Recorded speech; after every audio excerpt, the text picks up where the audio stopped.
아끼고 조심하고 주일날은 특히 말을 안 하는 게 가장 좋습니다. 예배 전념할 수 있도록 이렇게 해서 마음과 생각을 모두어서 이렇게 드릴 수 있도록, 주님만 생각할 수 있도록, 이렇게 되면 틀림없습니다. 이 예배 너무너무 기뻐하세요. 이미 은혜 받았습니다. 이미 치료가 임하고 있고 지금 놀라운 기적이 일어나고 있습니다. 할렐루야. 저는 오늘 본문의 말씀을 근거로 가정의 오묘한 비밀에 대해서 말씀을 나누고자 합니다. 바울이 에베소 5장의 21 이하절에 교회와 가정의 관계를 이꼬로 했습니다. 예수님이 교회의 머리시고 우리는 몸의 지체가 된다. 그래서 그분께 복종해야 된다.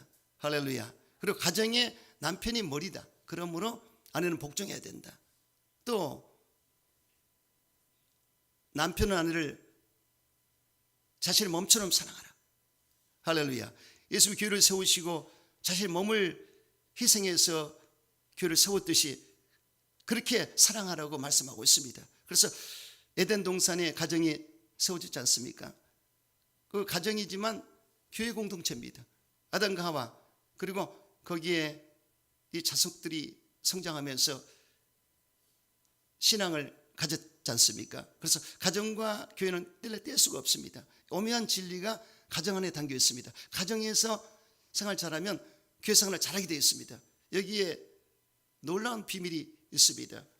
첫째로 하나님의 사랑의 원리가 가정에 있다는 것입니다. 하나님은 사랑이십니다. 그런데 이 하나님의 사랑이 이 세상에서 가장 잘 표현된 것은 바로 부모님의 사랑입니다. 부모 없이 태어날 수 없지요. 하나님 없이 태어날 수 없지요.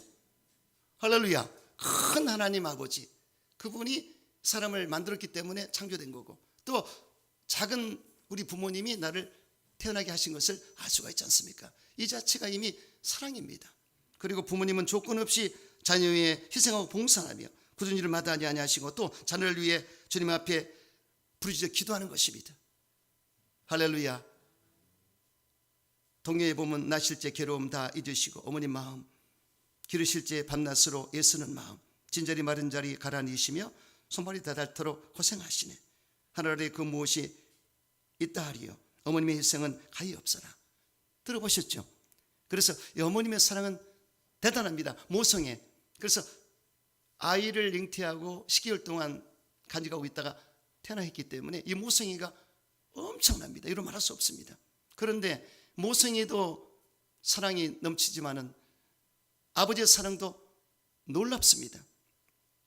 유민우 작가가 쓴 대한민국 아버지라는 책에 보면 엄마는 슬프면 눈물을 흘리지만 아버지는 가슴으로 온다, 이런 말을 했습니다. 제가 은혜 받았어요. 미안해요 아버지, 사랑한다 하더라. 이런 말을 들을 때 가슴이 뭉클하더라고요. 세상에서 가장 애로운 이름 아버지, 술잔의 눈물이 절반, 자식 사랑에 목매는 우리 시대의 아버지의 애로움과 슬픔에 대해서 글을 적었는데요. 막걸리 한 잔 생각납니까? 정말 그 은혜롭고 정말 그 어린 시절에 시골에서 아버지 생각할 수 있는데요. 이 작가가 이렇게 했습니다. 아버지 모습 중에 가장 기억에 남는 것은 매일 버스 정류장에서 저를 기다리는 모습입니다. 버스 정류장에서 집까지는 20분 좀 걸리는데 행여 어린 자식이 애로울까 봐 비가 오나 눈이 오나 1년 365일을 기다렸던 것입니다. 그때는 그것이 원망스러웠습니다. 하지만 이제 알 것 같습니다. 그것이 아버지의 사랑이라는 것을 오늘따라 돌아가신 아버지가 무척 보고 싶습니다. 할렐루야. 1년 365일 하루를 빠지지 않고 버스 정류장에서 어린 자식을 기다리는 아버지는 과연 어떤 마음이었을까? 추운 겨울에도 더운 무더위에도 이겨낼 만큼 자식 사랑이 대단한 것을 우리는 알 수가 있습니다. 제가 예전에 어렸을 때 저희 아버지가 초등학교 때 항용강이라는 강에서 수영을 가르쳐 주셨어요. 근데 그때는 아버지가 왜 이렇게 크셨든지 나는 조그만하고 거품이 안겨가지고 헤엄을 쳤는데 연세 드시니까 너무 예수하셔서 마음이 아팠어요. 어린 시절을 생각합니다. 저희 어머니가 초등학교 5학년 때까지 길을 바라다 줬으니까 너무 가인보호를 하실 정도로 그렇게 하셨어요. 예전에 할아버지를 통해서 도시락을 가지고 오셨는데 할아버지가 연세 드셨으니까 나는 이상히 창피하더라고요. 할아버지가 아니 교실에 오셔가지고 국진아 소리 지르 죽겠어요. 창피해가지고 지금 생각해보니 그 사랑이, 따뜻한 도시락을 주려는 손주된 사랑이 대단했습니다. 그때 생각이 납니다. 할렐루야. 여러분 애틋한 생각이 드시죠? 그래서 우리는 이 가정에서 아버지의 사랑을 알 수가 있습니다. 하나님 아버지의 사랑도 어렵게 생각하지 마세요. 많은 사람이 무서운 하나님, 너무 어려운 하나님을 생각하는데 그렇게 하면 안 됩니다. 친근한 하나님 아버지로 우리가 관계를 맺어야 돼요. 이미 그렇게 하셨는데 우리가 그걸 모르면 안 됩니다. 탕자가 아버지 집에 돌아왔을 때 이미 아버지는 동굴 밖에서 매일 기다리고 있었습니다. 근데 그날 탕자인 둘째 아들이 돌아왔지 않습니까? 그래서 아들을 부둥켜 안고 그냥 껴안고 아버지가 뽀뽀를 해주고 그리고 새 옷을 갈아입히고 가락지를 끼워주고 새 신발을 신기고 잔치를 벌였지 않습니까? 이는 죽었다가 살아난 내 아들이고 이렇다가 얻은 내 아들이다. 할렐루야. 그 사람들이 누굽니까? 여러분이에요. 어찌하면 안 하셔? 여러분들이 바로 저도 마찬가지다. 돌아온 탕자입니다. 할렐루야. 저게 돌아왔으니 메타노이아 방향을 바꿔서 왔으니 이제는 아버지 품에 안겼으니 그 하나님이 내 아버지시다. 할렐루야. 아버지라는 이름이 굉장히 중요하거든요. 아빠 아버지. 그래서 예수님이 십자가 고난의 잔을 앞두시고 하나님께 기도할 때 아빠 아버지요, 이 잔이 내게서 지나가면 안 되겠습니까? 아빠 아버지요, 그러나 나의 원대로 마옵시고 아버지 뜻대로 하시옵소서. 이렇게 그때 아빠 아버지라고 그랬습니다. 여러분 성경에 보면은 로마서 8장 15절에 너희는 다시 모사는 종의 영을 받지 아니하고 양자의 영을 받았으므로 우리가 아빠 아버지라고 부른다고 하였습니다. 바울이 이런 말을 했습니다. 아빠 아버지. 할렐루야. 얼마나 정다운 이름입니까? 그래서 우리는 양자의 영을 받았다. 우리 예수님은 원래 아들이십니다. 근데 우리는 성령이 우리를 거듭나게 했기 때문에 본어게인 안옷된 이로부터 태어나고 새로 태어나게 했기 때문에 재창조했기 때문에 우리는 양자의 영을 받아서 아빠 아버지라고 부를 수 있다는 얘기죠. 아멘이십니까? 이건 보통 일 아닙니다. 너희가 아들이므로 하나님이 그 아들의 영을 우리 마음 가운데 보내사 아빠 아버지라고 부르게 하셨느니라, 이렇게 말씀했습니다. 이거는 엄청난 일입니다. 지엄하고 거룩하신 하나님을 가리켜 아빠라고 부를 수 있는 것은 하나님과 인간 사이에 단절감이 해소되고 친밀한 관계가 회복되었음을 알 수가 있는 것입니다. 그래서 여러분 주종관계나 군신관계가 아닌 사랑이 하나 된 가족으로서 아버지를 내가 부를 수 있다는 거, 아버지 생각만 해도 그 이름이 그 다음에 뭡니까? 할렐루야. 생각나요. 아버지가 생각나요. 할렐루야. 그래서 새로운 개념이 이루어졌습니다. 이후로는 종이 아니요 아들이니 아들이면 하나님으로 말미암아 유업을 받을 자니라. 하나님 나라를 유업으로 받는다고 말씀하셨어요. 그러므로 여러분 하나님 나라를 우리는 유업받습니다. 하나님 나라는 상상을 초월한 곳입니다. 사도 바울이 셋째 날에 올라가서 인간의 말로 들을 수 없는 말을 들었고 볼 수 없는 것을 보았습니다. 정말 뿅 가버렸어요. 천국은요 상상을 초월한 곳입니다. 기가 막힌 곳입니다. 그걸 유업으로 얻게 되리라. 그리고 책임져 주리라. 아버지는 자식을 책임집니다. 할렐루야. 이게 얼마나 감사합니까? 저는 말씀 가운데 여인이 어찌 그 젖먹은 자식을 잊겠으며 자기 태산한 아들을 공길히 여기지 않겠느냐. 그들은 혹시 잊을지라도 나는 너희를 잊지 아니할 것이라. 내가 너를 내 손바닥에 새겼다. 이 말씀에 은혜를 엄청 받았어요. 제가 감에서 사역할 때 구역 예배를 토요일날 드렸습니다. 그러면 모이면은 한 15명 모이는데 그때 이제 제가 구역 공과를 인도하고 이제 기도를 해주고는 간증을 시켰어요. 돌아가면서. 근데 김일랜 권사님이 간증하는데 본인이 교통사고로 죽은 사람입니다. 완전히 차가 뒤집어져서 까꿀로 차가 갔으니까요. 그래서 보니까 이 등 뒤에 칼자국이 이 척추 쪽에 쫙 이 목 뒤에서부터 궁둥이 끝까지 큰 칼 모습이 나와 있어요. 죽을 사람이 살았어요. 네, 그분이 그러셨어요. 내가 너를 내 손바닥에 새겼다. 내가 너를 어찌 잊겠느냐. 그 말씀을 하나님께 받았다고 그러면서 그러니 은혜를 받고 통성기도 하는데 박영옥 권사가 방언이 터져버렸어요. 얼마나 은혜를 받았던지 그 생각이 납니다. 그래서 여러분 하나님 말씀 한 구절이 얼마나 은혜를 주는지, 우리 사랑하는 하나님 아버지께 여러분들은 마음을 드리고 정성을 다하고 그분을 사랑하십시오. 아멘. 그럴 때 은혜가 나에게 오는 거예요. 내가 과연 너희를 버리지 아니하고 너희를 떠나지 아니하리라. 이 말씀을 기억하십시오. 야곱이 베들에서 약속을 받았지 않습니까? 너를 보호하고 지켜주고 끝까지 인도해 주리라. 여호수아에게 마음 강하고 담대해라. 내가 너를 떠나지 아니하리라. 반드시 너와 함께하여 정복하게 하리라. 이스라엘 백성들에게 가나안 땅을 약속하셨고 결국은 들어가게 하신 것을 볼 수가 있습니다. 제자들에게는 예수님께서 벌저다 세상 끝날까지 내가 너희와 항상 함께 있으리라 약속하셨습니다. 인간은 조석변기하고 인면수심에 표류동합니다. 사람은 말을 바꾸고 그러지만 하나님은 안팎이 같은 분이십니다. 콩 심으면 콩 나고 팥 심으면 팥 나리라. 하나님이 신실하시고 자연의 질서도 잡아주시고 신고 거두는 법칙을 이루시며 일정하게 역사하신 분이 하나님이시다. 하나님 약속의 하나님이시다. 올드 컨버넌트, 뉴 컨버넌트, 올드 테스트먼트, 뉴 테스트먼트, 언약의 책, 약속의 책이 성경입니다. 우리는 언약의 하나님을 믿고 그분과 관계를 맺었어요. 주종관계, 군신관계도 있지만은 아버지와 자녀의 관계, 아버지와 아들의 관계, 할렐루야. 이 관계 속에서 이루어진 겁니다. 이것은 예수의 피로 맺어졌기 때문에 누구도 막을 수가 없어요. 아멘이십니까? 그래서 우리 혈육으로 부모 밑에 태어났지만은 영적으로 거듭나서 예수의 피를 통해서 하나님 아버지를 아버지로 섬기게 되었고 자녀가 된 것을 믿으시기 바랍니다. 그래서 하나님이 우리에게 너희와 함께하리라, 떠나지 아니하리라, 버리지 아니하리라, 이것을 기억하셔야 됩니다. 버리지 않고 떠나지 아니하리라. 아멘. 그래서 부모는 너를 잊을지라 나는 너를 잊지 아니하리라. 저는 그 말씀을 항상 신학 공부하면서 제 마음에 담았습니다. 때로는 부모님도 너무나 기대고 의지하니까 싫어하더라고요. 근데 하나님은 절대 그러지 않았습니다. 나의 종아, 내가 너를 아끼고 사랑하노라. 항상 위로와 격려해 주셨고 지금까지 인도하셨습니다. 사람에게 버림받을 수 있습니다. 모세는 어머니에게 또 요셉은 형들에게 버림을 받았습니다. 그러나 하나님 끝까지 그들을 지켜주셨습니다. 베드로와 요한은 버림받고 투옥되었으나 하나님 함께 하셔서 구원해 주셨습니다. 바울도 돌에 맞고 죽을 뻔했지만 하나님 건져주셔서 귀하게 수익받게 하셨습니다. 조국이 친구가 자식이 남편과 아내가 우리를 버릴 수 있습니다. 그러나 하나님은 결단코 버리지 아니하십니다. 믿습니까? 그분이 우리 하나님 아버지세요.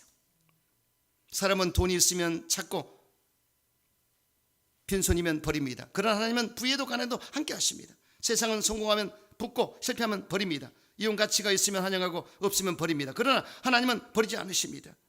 물론 신이 있는 친구도 금술 좋은 부부도 참 효도하는 자도 있습니다. 그러나 이런 사람들은 고의로 버리지는 않습니다. 그러나 신이도 금술도 여성도 영원할 수 없습니다. 죽으면 단절되고 헤어지는 것입니다. 이렇게 되는 것입니다. 그러나 하나님의 사랑은 영원하지 않습니까? 할렐루야, 할렐루야. 너는 두려워하지 말라. 내가 물 가운데 다니할 때에 내가 너와 함께 할 것이라. 강을 건널 때 물이 너를 침몰하지 못할 것이며 내가 불 가운데 다닐 때 타지도 아니할 것이며 불꽃이 너를 사르지 못하리라. 택한 백성을 하나님이 지켜준다고 약속을 하신 것입니다. 여러분, 혹시 내가 주님을 떠나도 주님은 우리를 붙들어 주십니다. 베드로가 주님을 떠났지만 다시 붙들어 줬습니다. 요나가 엉뚱한 데 갔지만 하나님 말씀 불순했지만 다시 땡겨서 쓰셨습니다. 그분이 하나님이십니다. 할렐루야. 하나님 아버지는 크십니다. 우리의 조금 가슴하고 비교할 수 없습니다. 넓고 크고 깊습니다. 그분의 사랑은 말로 표현할 수 없습니다. 할렐루야, 할렐루야. 다윗은 범죄했지만 용서받았습니다. 쓰임받았습니다. 하나님은 그렇게 하신 것입니다. 하나님은 절대로 택한 백성을 버리지 않습니다. 믿습니까? 그러므로 여러분 주님 앞에 항상 아버지라는 아빠 아버지를 기억하시면서 그분과 깊은 친밀한 관계를 가지십시오. 기도 생활을 왜 합니까? 대화하는 겁니다. 아버지와 대화해야죠.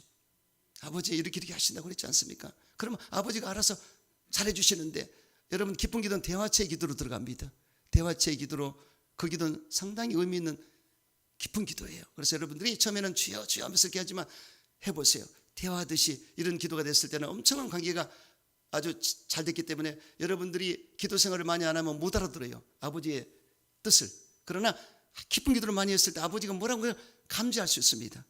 아시겠죠? 이렇게. 그래서 아버지의 뜻을 헤아리십시오. 우리가 어렸을 때는 아버지 뜻을 잘 몰랐어요. 자라면서 아버지가 그래서 그랬구나 알듯이 하나님 아버지도 마찬가지입니다. 철이 들고 내가 말씀을 많이 알고 깊어지면 아버지 마음을 알 수가 있는 것입니다. 할렐루야. 여러분 하나님 여러분 책임져 주십니다. 두려워하지 마세요. 염려하지 마세요. 걱정하지 마세요. 주께 모든 걸 맡기며 아버지께 간구하면서 사십시오. 구하라 찾으라 두드리라 얻을 것이요 찾을 것이요 열리게 되리라. 하나님 좋으신 하나님이시다. 이미지가 중요하죠. 정희 목사님의 신앙과는 좋으신 하나님, 아시겠죠? 좋으신 하나님이 나에게 좋은 것 주신다. 항상 그런 마인드를 가지고 주님 앞에 나가는 여러분 되시기를 주 이름으로 축원합니다. 그리고 바울이 고백했듯이 누가 주님의 사랑을 끊으리요? 사망도 생명도 천사도 권세들도 능력도 기품도 높음도 어떤 피조물도 예수님의 사랑을 끊을 수 없으리라. 아멘. 아가페오 사랑, 이거는 끊을 수가 없습니다. 깊은 사랑입니다. 성령의 기름 부음으로 내 속에 임한 사랑입니다. 할렐루야.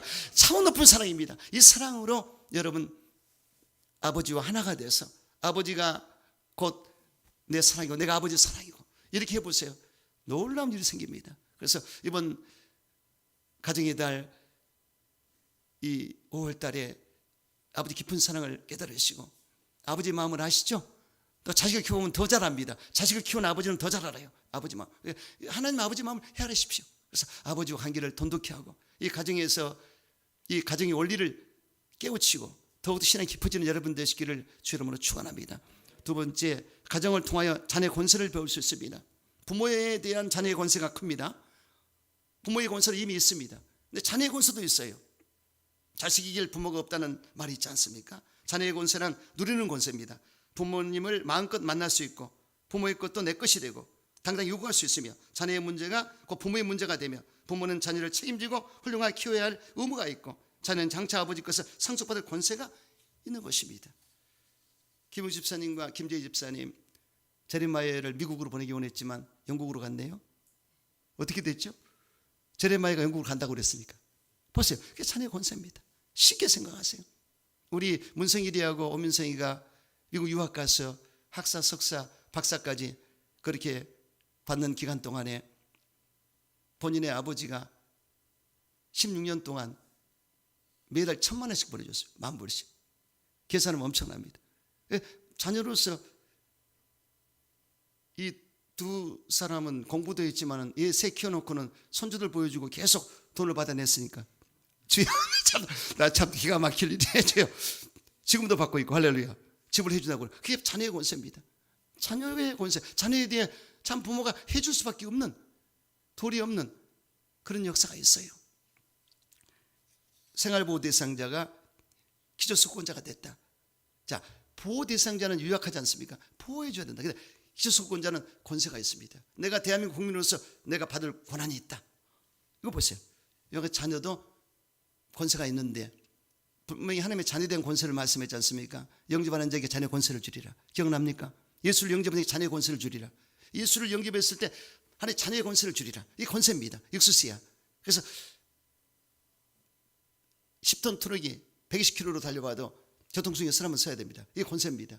그래서 마귀의 힘, 마귀의 어떤 권세가 능력이 올지라도 스탑하면 서야 돼. 예수 이름으로 스탑하면 서야 됩니다. 그것이 하나님의 자녀의 권세입니다. 할렐루야. 그냥 우한질고라든가 이런 것들은 쫓아버려야 돼요. 예수님은 떠나갈지어다. 나와 상관이 없다. 아멘. 나 하나님의 자녀다. 당당하게. 할렐루야. 그리고 천국 열쇠를 주리라. 여러분 아무나 하나님께 기도할 수 없습니다. 하나님 아버지께 주기도문을 통해서 제자들에게 예수님이 가르치셨네요. 하나님 계신 우리 아버지요, 이러면 그렇게 경험을 받으시오며, 이거는 우리만이 할 수 있습니다. 자녀만이 할 수 있습니다. 하나님 계신 우리 아버지요, 내 아버지시요, 그렇게 경험을 받으시면 하나님의 거룩하심을 먼저 찬양하고 감사를 드리지 않습니까?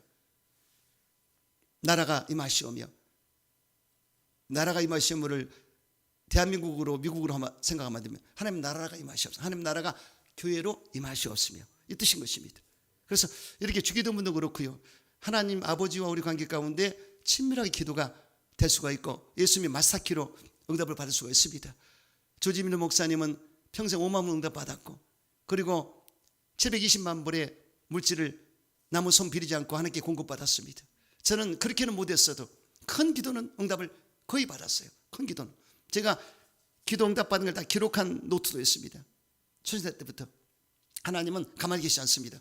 하나님 관계를 잘 맺고 하나님 앞에 기도하면 하나님의 성품을 알아야 됩니다. 하나님의 성품을 아는 것만큼 우리가 기도할 수가 있고 받을 수가 있습니다. 그래서 하나님 아버지를 사모하시고 항상 기도하시면서 성경을 잘 보시면 어떻게 응답을 받았구나, 그 스토리가 나와 있지 않습니까? 항상 마음에 새기면서 성경을 보면 신앙이 성장합니다. 이렇게 해서 여러분 아버지와 긴밀한 관계를 갖고 응답을 받는 여러분 되시기를 주 이름으로 축원합니다.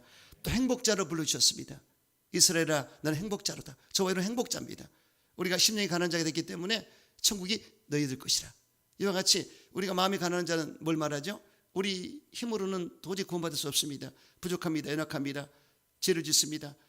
해결할 수 없습니다. 죽음도 사후세계도 내가 보장할 수 없습니다. 이렇게 나의 부족함을 깨닫고 한계를 깨닫고 하나님을 바라보고 예수를 영접하는 자가 심령이 가난한 자입니다.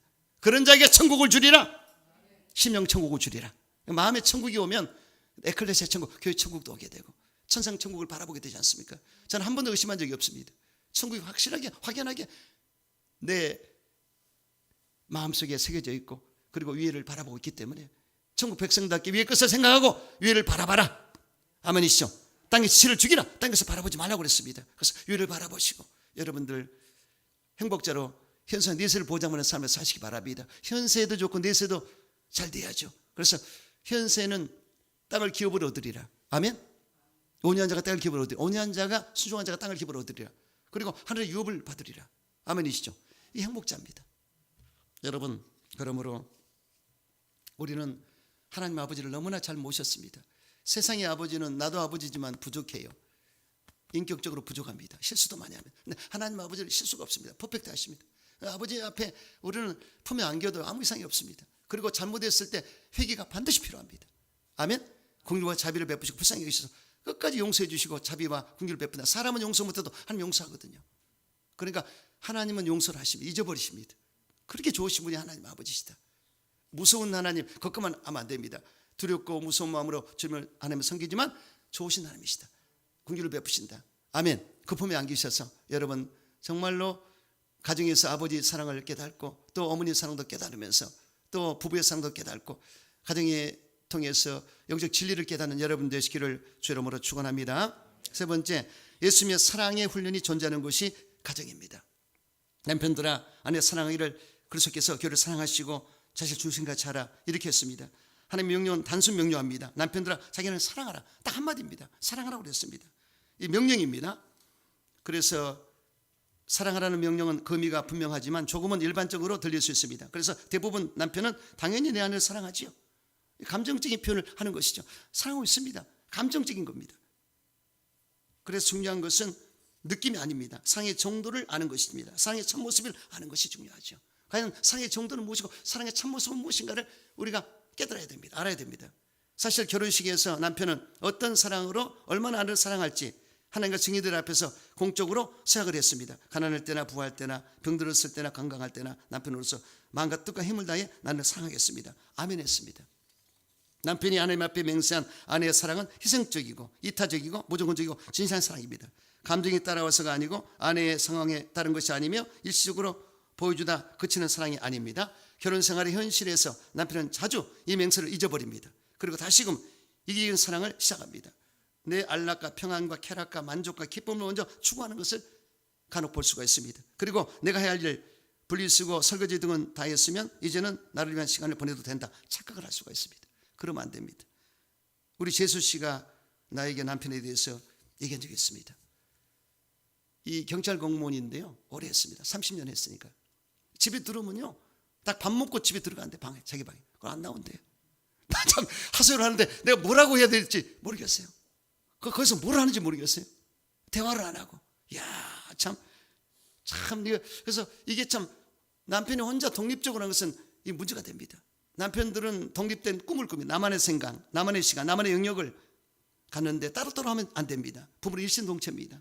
부부는 한 몸입니다. 한 몸이란 부부관계에 있어서 남편과 아내는 사별하기까지 하루 24시간, 일주일 7일, 1년 360일 함께 동고동락하며 살아야 되는 것입니다. 저는요 집사람하고는 운명적으로 잘 만났기 때문에 글쎄 잘 만났는지 하나님 아시겠지만 특히 교회 목사가 돼서는요 제가 여의도에 있을 때도 집사람한테 10시 예배가 인도되면 무릎 꿇어라. 5시까지 내가 신방 5집인데 대예배 끝나고 5시 가면 10시부터 새벽처럼 기도해야 돼요. 그게 하도 오래 하다 보니까 한 10년 해버리니까 딱 붙어버렸어요. 그러니까 감출 수가 없습니다. 때로 제가 비자금을 살짝 차 뒤에 숨겨놨는데 이제 성도들이 주신 것을 뭐 볼링도 좀 이거 공도 사고 싶고 해서 이렇게 책도 사고 싶어서 딱 수행하는데 어느 날 아니 아파트 7층에서 나를 보고 반가워하는 거예요. 그래서 내가 이렇게 했대. 아이 정리하다 보니까 어느새 뒤에 와 있는 거예요. 그래서 보니까 이거 큰일 났네.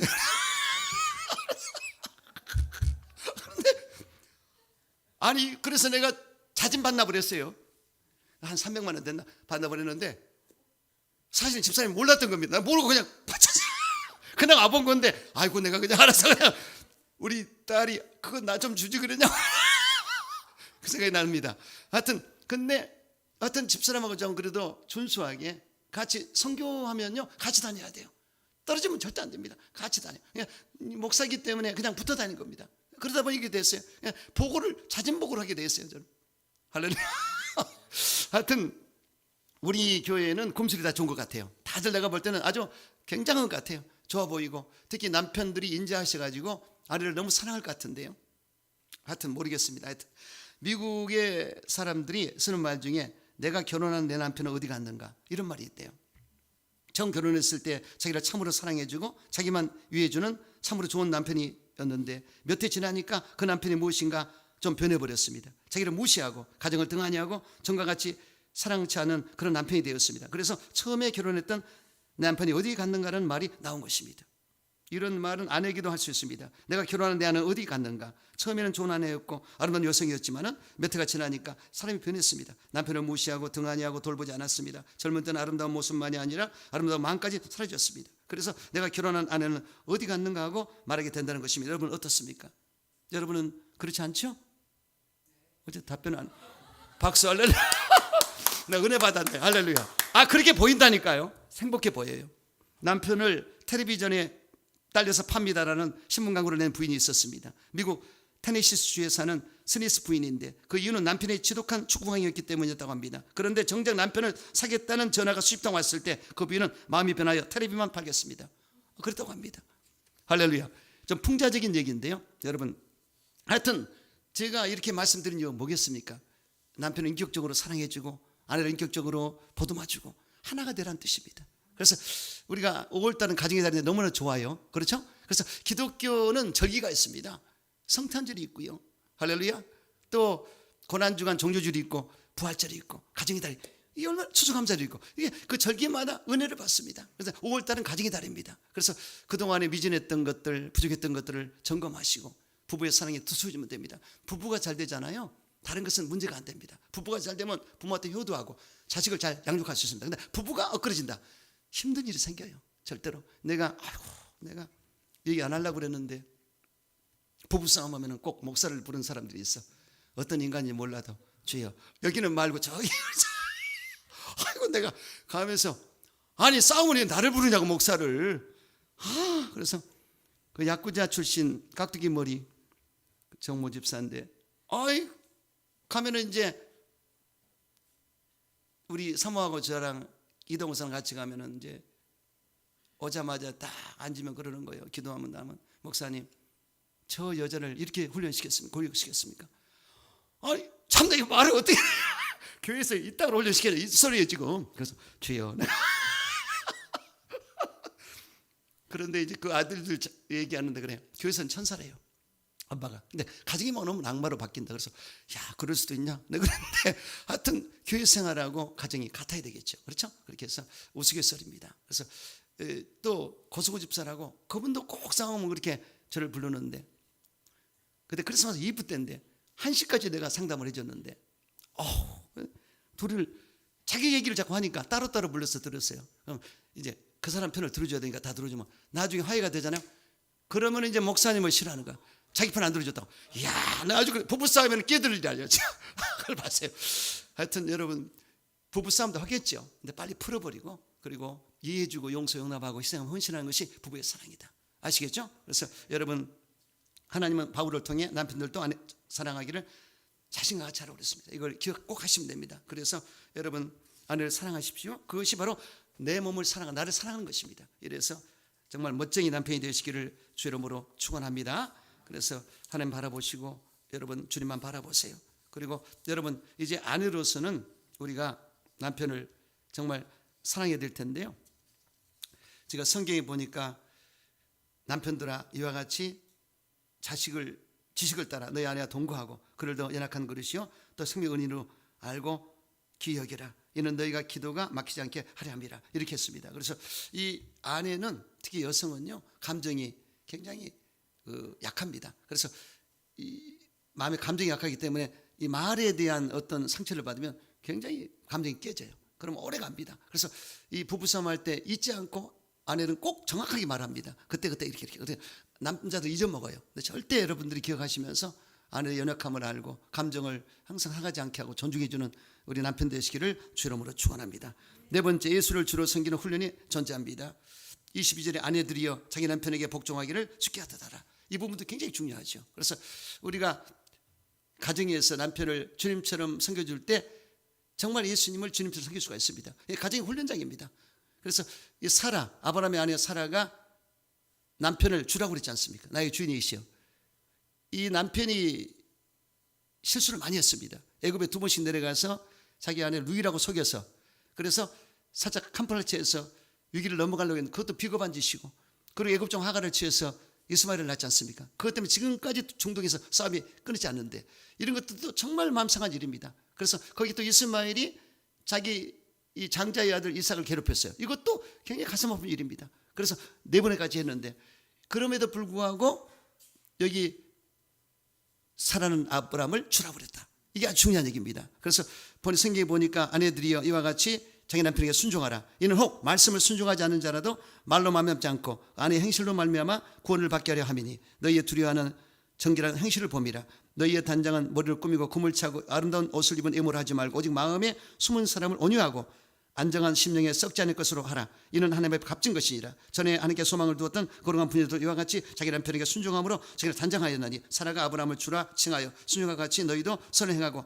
아무 두려운 일에 놀라지 않으면 그의 딸이 될 것이라. 이렇게 했습니다. 그래서 여러분 이렇게 아내는 남편을 주님처럼 섬기는 것이 도리입니다.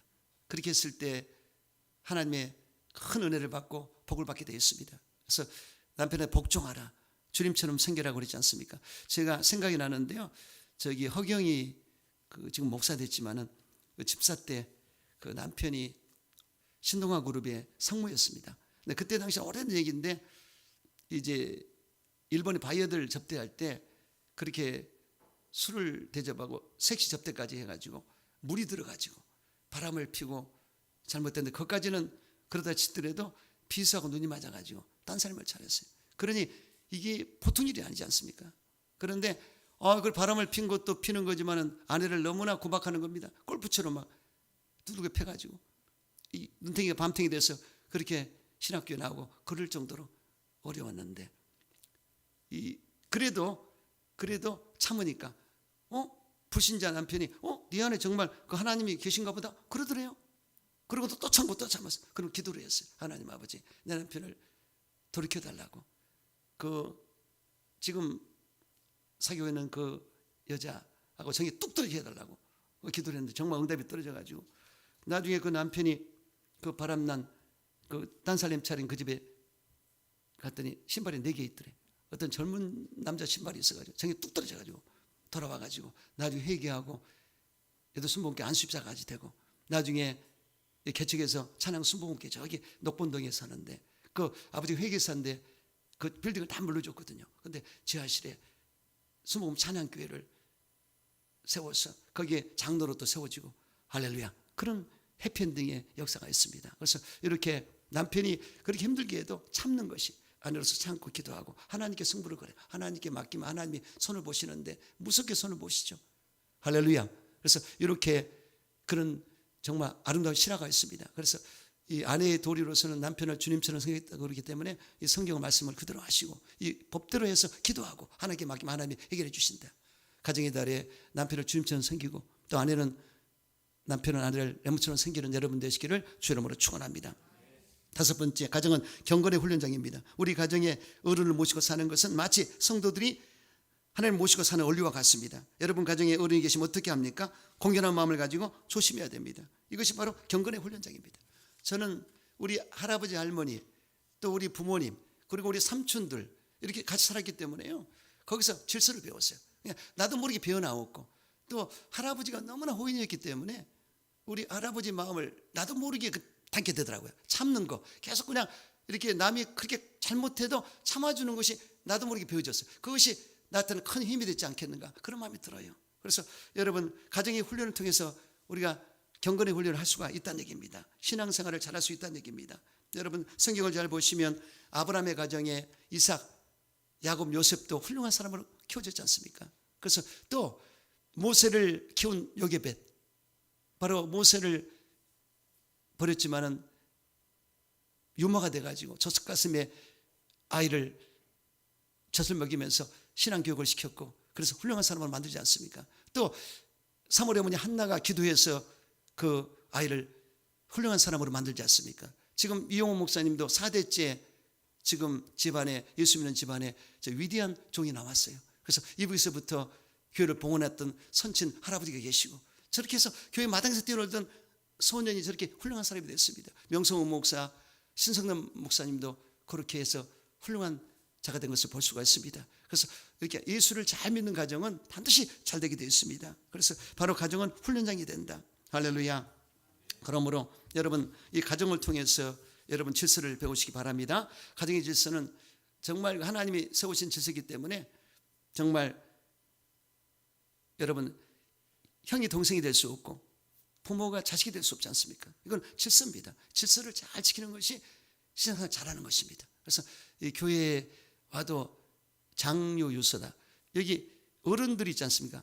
어른들을 존경해 줘야 되고, 물론 상경 하의를 해야 되겠죠. 하지만 그런 마음을 가져야 돼요. 내 마음 우러나와야 됩니다. 그리고 교회 직분에 있어서 말씀을 가르치는 목사님, 담임교육자를 배나 존경하라, 그런 말 있지 않습니까? 그래서 그런 권위가 없이는 못 이끌지 않습니까? 그리고 교육자들이 있고 또 성도가 있는데 교육자의 반열을 분명히 우리는 인정해 줘야 됩니다. 앞으로 호랑이 새끼는 그래도 호랑이입니다. 이게 하나님이 기른 방법이 달라요. 그런 거에 있어서 전혀 가감 없이 그냥 그대로 이것이 룰을 지키는 것입니다. 그래서 룰을 지키는 게 굉장히 중요한데, 사회 질서, 국가 질서, 군대 질서, 직장 질서, 질서가 있지 않습니까? 여기를 적응한 사람은 성공합니다.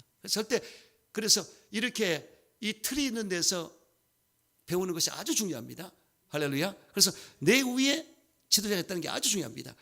제 위에는 하나님이 첫째 계시지만은 예수님, 성령이 계시고, 그 밑에 이용호 목사님 계시고, 거기 총회장이시고, 그리고 김상모 목사가 경기북 인천 지역 또 총회장이시고, 나는 인천 남지방의 회장이고, 라인이 있지 않습니까? 여기를 어긋나지 않고 항상 선후배 관계를 하고, 이것이 아주 중요하거든요. 그래서 이 가정 안에서 가정교육을 잘 받은 사람은 헛된 짓을 안 합니다. 절대로 함부로 말하지 않아요. 어른 앞에 바른 행동을 하고, 할렐루야. 그래야 자기도 어른 나중에 대접을 받지 않습니까? 그래서 여러분들이 가정에서도 아주 중요합니다. 가정에서 예의를 배우고 질서를 배우고 이렇게 했을 때 플러스가 됩니다. 가정도 그렇고 교회도 그렇고 항상 질서를 배우셔서 하나님 앞에 품위 있게 행동하는 여러분 되시기를 주의 이름으로 축원합니다. 여섯 번째, 또 놀라운 믿음의 원리가 가정에 있습니다. 어른 모신 가정에는 늘 여쭈는 것이 습관이 될 수 있습니다. 어른께 여쭈지 않습니까? 이와 같이 하나님께도 우리가 여쭈는 습관이 돼야 돼요. 하나님, 이건 이렇고 저건 이렇고 이렇게 해서 이렇게 됐습니다. 이렇게 하나님께 습관적으로 아뢰야 되는 것입니다. 다윗이 백전백승, 전쟁이 나면 백전백승이었습니다. 그 이유는 뭡니까? 하나님, 이 전쟁을 할까요 말까요? 그렇게 물어봤습니다. 항상 다윗은 그때마다 이겼어요. 하나님이 알아서 해주기 때문에. 할렐루야. 솔로몬도 다윗의 신앙을 본받았지 않습니까? 평상시 하나님을 사랑했고 예배드리기를 즐겨했고, 그리고 율례법도 계명을 지켰더라. 세 가지를 했습니다. 그 하나님이 일천 문제를 드렸을 때 기뻐하시고 내 소원이 무엇이냐 했습니다. 할렐루야. 평상시에 신앙생활 잘 하셔야 돼요. 갑자기 잘하는 게 아닙니다. 평상시에 하는 관계를 잘 맺고 잘하다가 정말 필요할 때 하나님께 기도할 때 응답이 떨어진다. 아멘. 이렇게 여러분 주님 앞에 신앙생활을 잘하게 되시기를 주 이름으로 축원합니다. 저는 어머님의 신앙을 지금도 잊지 못하겠어요. 어머니가 많이 안 배우셨어도 네가 좋으면 다 좋다. 항상 남한테 선을 베푸라, 그 뜻인 것이고, 또 양이 예뻐야 붕된단다. 다 맞는 말씀이에요. 그리고 그렇게 11조 생활을 했을 때 어머니를 보고 배웠거든요. 그대로 똑같이 하게 되고, 우리 딸에게도 저 집사람이 전수해서 딸 이름으로 11조를 꼭 올려가지고 하나님 좋은 친구 만나고 전 선생님 만나게 해주시고 좋은 친구 만나게 하고 배우자까지 잘 만나게 해달라는데 좀 하나님이 다 응답해 주셨어요. 하나님이 그렇게 해서 대학교 때도 생명공학과 수석으로 졸업하고 배우자도 하나님의 선한 뜻 가운데 다 이루어지고 지금까지 다 잘 됐어요. 하나님이 다 하셨죠. 그래서 이렇게 하나님 앞에 우리가 믿음의 원리를 적용하면요, 가정에서부터 하면 놀라운 일이 생깁니다. 우리는 가정 예배 드리면 예전에 기일 때라든가 명절 때 드리면요, 불이 떨어졌어요. 불이 뜨겁다 그럴 정도로 아직 안수로만 그냥 다 뒤집어졌어요. 그렇게 했습니다. 그래서 이 가정은요, 셀입니다. 셀. 가정이 셀이라면 세포란 말인데요. 그래서 얘도 순복음교회가 잘한 것은 구역 예배입니다. 셀 예배인데, 여러분 초대교회가 어떻게 생겨났죠? 마가 다락방에서. 바로 거기서부터 확장된 게 초대 예루살렘 교회입니다. 이와 같이 여기 순복음교회가 잘한 것은 구역 예배를 만들어서 그때 구역이 시작됐습니다. 아주 굉장하고 성령 충만한 교회가 돼서 결국은 구역 예배를 드리고, 나는 구역 예배에서 은혜를 많이 받았어요. 이렇게 해서 성장을 볼 수 있습니다. 가정도 가정 예배, 또 구역 예배, 셀 예배, 이래서 하다 보면 교회는 잘 되게 되어 있습니다. 그래서 이렇게 여러분 배우게 되시기를 주의 이름으로 축원합니다. 7번째, 자기의 신앙의 특성도 점검할 수 있습니다. 내가 왜 은혜를 경험하지 못했는가? 내 신앙이 율법적인가 보험적인가? 자기의 신앙을 점검할 수 있습니다. 가정에서, 또 교회에서도 마찬가지예요. 그래서 내가 어떤 사람인가를 공부전을 통해서 알 수가 있다는 얘기입니다. 그래서 그걸 고쳐나가고 내가 바르게 나갈 때 나한테 큰 유익이 될 수가 있다는 얘기죠. 이러한 신앙의 점검을 하게 되시기를 축원합니다. 또 8번째, 자아처리의 훈련장이 기도합니다. 자아처리다. 아주 중요하죠. 이 가족들끼리 있으면 가족 구성들끼리 갈등이 올 수 있고 나의 부족함이 드러나고 나의 죄가 폭로되기도 합니다. 근데 이것을 통해서 내 자아가 깨어져요. 녹아지고, 그리고 바르게 됩니다. 여러분 야곱이 보세요. 사기꾼입니다. 원래 이름이. 사기를 잘 쳤어요. 그런데 웬걸 외삼촌 나반은 더 차원이 높습니다. 그래서 아니 야곱을 컨트롤하는 외삼촌 나반, 그 사기꾼을 갖다가 그 외삼촌 나반이 그냥 자기가 알아서 갖고 놀지 않습니까? 그래서 평생 풍군으로 데리고 있었고, 거기서 야곱이 깨졌습니다. 그런데 마지막 깨진 것은 야복강입니다. 형 에서를 만나러 와야 되는데 부자가 되어 오는데 이렇게 죄진 게 생각이 났습니다. 그래서 정말 다가가지 못하고 야복강 나루터에서 먼저 뇌물을 보여줬지 않습니까? 먼저 짐승들을 보내서 이거 뇌물로 주겠다고 그 마음을 살려고 보내주고, 그 다음에도 마음에 안 놓이니까 처자식을 보내서 인정에 호소했습니다. 근데 그래도 이제 안 가려고 그러니까 하나님이 빨리 건너가라, 안 가겠습니다. 그게 계속 저녁부터 새벽까지 실행에 벌어지고, 결국은 하나님이 가시면서 한도뼈를 쳐버렸어요. 그러니까 쩔뚝거리가 되니까 이제는 어떻게 합니까? 있든 가든 똑같은 입장이라 그냥 가야 되겠죠. 그때 하나님을 붙들고 바지간에 붙들고 복을 달라고. 네 이름이 무엇이냐? 야곱입니다. 사기꾼. 그래? 이름이 안 좋구나. 이스라엘로 바꾸자. 하나님의 겨로 이런 기로 바꾸자. 그래서 야곱이 큰 복을 받은 것을 볼 수가 있습니다. 그래서 이렇게 가정사에서 야곱이 그 훈련을 받아서 위대한 자가 된 걸 볼 수 있고요. 요셉도 마찬가지입니다. 형들에게 꿈자랑을 하다가 그것 때문에 시기질투 받아서 팔려갔지 않습니까? 그래서 애굽에 종살이 하다가 감옥에 누명을 뒤집어 들어가고, 그 13년의 기간이 엄청 힘들었지만은 요셉이 그 기간 동안에 깨졌습니다. 녹아졌어요. 자아가 완전히 정리돼가지고 나중에 형들을 만나서 총리가 됐을 때 형들은 두려워했습니다. 야곱이 아버지가 돌아가셨는데 있을 때는 모르지만 돌아가셨으니 이제 복수할 것이다. 이런 마음을 가졌는데 요셉이 어떤 말 합니까? 당신들은 나를 해하였지만은 하나님 그 손으로 바꾸사 오늘과 같이 많은 백성의 생명을 구원하게 하려 하셨나니 당신들은 두려워하지 마소서. 내가 당신들과 당신 자식들을 기르리이다. 깨진 사람의 이 자세지 않습니까? 그러니까 가족들 간에 깨진 거예요. 요셉이. 이와 같이 가정에서도 그렇게 깨지고 교회도 마찬가지입니다. 이렇게 해서 교회에서 우리가 깨져야 돼요. 저도 마찬가지. 예전에 그렇게 깨졌으니까. 그래서 이렇게 앞서간다든가 혈기가 있다든가 나의 부족함 이런 것들이 공동체 안에서 깨지는 겁니다. 그걸 여러분 부끄럽게 생각하지 마세요. 내가 그 부분이 약했구나. 그 부분을 내가 정리해서 바르게 하면 되는 것입니다. 처음부터 잘해서 못 했습니까? 그래서 다 약점 단점이 있는데 내가 가정에서나 공동체 안에서 배워서 내 자아를 깨트리고 바르게 쓰면 이겁니다. 할렐루야. 그래서 내가 죽는 게 기독교는 사는 거라고 그랬지 않습니까? 내 자아가 욕심과 정욕과 교만과 자만과 독성과 아집과 이런 것들이 다 깨져야 됩니다. 그래서 노골노골하게 돼서 정말 예수님의 모습이 나올 수 있도록 이런 모습으로 훈련되는 여러분 되시기를 주의 이름으로 축원합니다. 여기까지 하겠습니다. 참 좋으신 아버지, 은혜만